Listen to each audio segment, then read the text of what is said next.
Silver or brass? Which is more important? Okay, everybody, so I am working on what I'm going to be putting in my escape and evasion kit. I got my Steiner binoculars in the other day, and I'm going to put the gas mask in there. You never know when you're going to need that. And I got filters for it. A couple extra filters I'm going to put in there. What should you be accumulating right now, if at all? Well, if being at a pawn shop is ever an economic indicator of anything, sometimes, I'm not one of these people that hangs out at pawn shops or anything like that, but when you do go there to look at stuff, you'll see all kinds of wild, crazy characters coming in, trying to sell junk. The people look about halfway like hobos or something, and they're always trying to sell something that's basically worthless, you know. And the reason I was in there today is I was going to pick up some ammunition, and I had some silver that I wanted to have looked at to appraise. Some of it I suspected to not be real silver, to be fake coins. And I found out one of them was. But I'm going to send that one back because I got it recently on eBay. And I knew as soon as I purchased it that right afterwards I was like, I bet this is fake. And so my, purchase is, if you buy something on eBay, you can return it without any trouble really anymore. But I had some other silver I wanted them to look at, and everything was good. I don't have a whole lot, but I'm interested in silver and precious metals just a little bit. It's just too late, really, I think, to buy. Everybody's going silver crazy now. So I'm in there, and I go over to the counter to look at some of the silver that they had. And before I could really even look at anything, this old guy comes in, blusters through. Seemed like a nice guy, though. I'll buy all your silver. He said that to the people running the pawn shop. They went over there and got it all out. And sure enough, he whipped out about $2,000 and bought all of the junk silver, Morgans and peace dollars.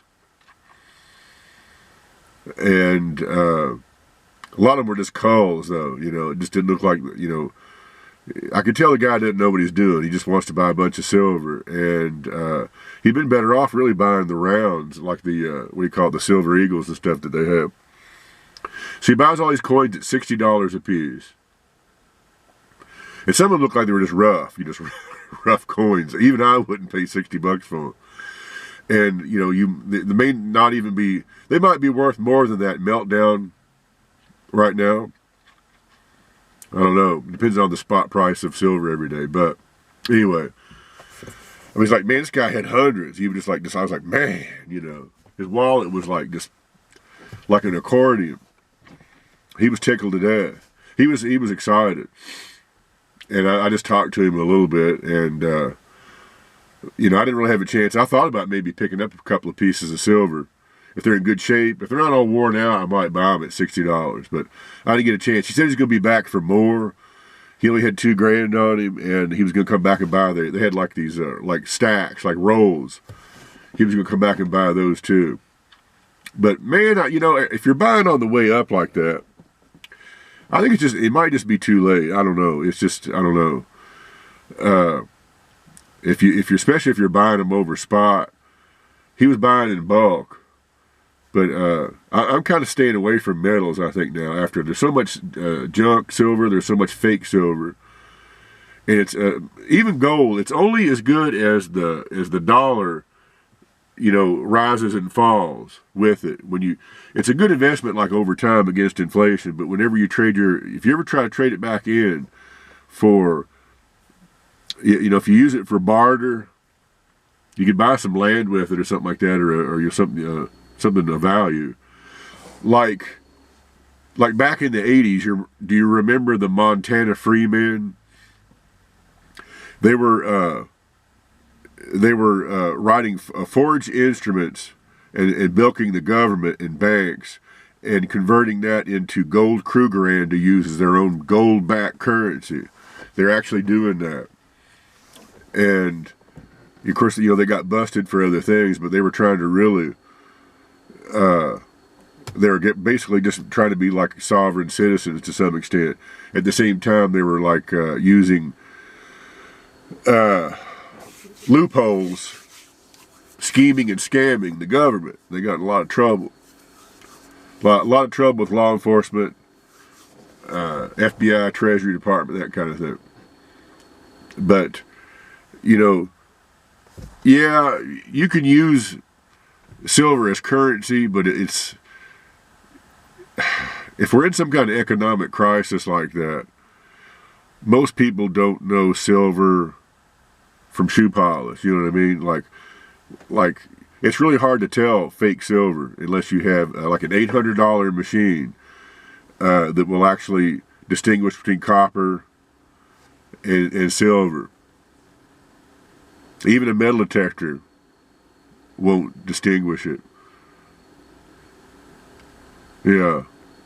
So, they've tried, there's experiments on the internet where they've tried giving silver away and people don't want it. So anyway, what I bought instead while I was in there, I said, forget the coins. Brass. I'm a brass man. I'm sticking with brass. I found this one box of Wolf 308 Winchester, good old Wolf. This is jacketed. And some 5.56. This is some Fiocchi.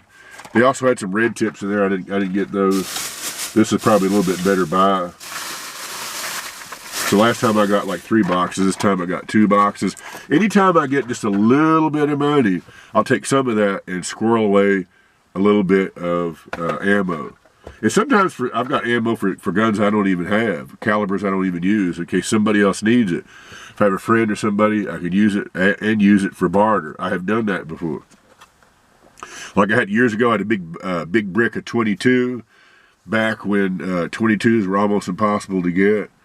And I used that and I got a gun with it. So you can use that. So it doesn't hurt to have it. Sometimes, I've seen several cases where ammo is worth more than money. Now, one thing about it is, if you live in the U.S. right now, if you live in the U.S., you got to accept the fact, as I make this video, as I speak, we're at war. This is happening. This is not fake. It's not fake news. This is happening, people. This is happening. This is happening. This is happening. And I'm not trying to be a fearmonger. There's plenty of channels out there that are fear-mongering channels. So I'm not trying to do that. But this is just something that we have to address. So, we've got to talk about it. The next shooting, if they're talking about sleeper cells, if there's any kind of shooting, any kind of massacre, anything goes on, at this point, there's going to be a run on ammo. You may not be able to get it. I would get it while it's cheap. And I'm not trying to cause a run on ammo because hardly anybody ever watches this show at this point. So I'm just helping my friends out. You guys are my friends. To some extent, I talk to a lot of you guys fairly regularly. And I appreciate the comments. And I'm sure most of you are all stocked up. You never can have enough ammo, though. You never can have enough. And that's something they can cut off. They've cut it off before. They've cut off ammo. Several times I can remember it happens. It does go back up again. But you just don't know. You wait and see. Most of the videos I make, if you go back and look at them, I was right about a lot of stuff. Things get scarce. It's like I would get a gas mask, too, or a whole bunch of gas masks. Because you could sell them in a crisis.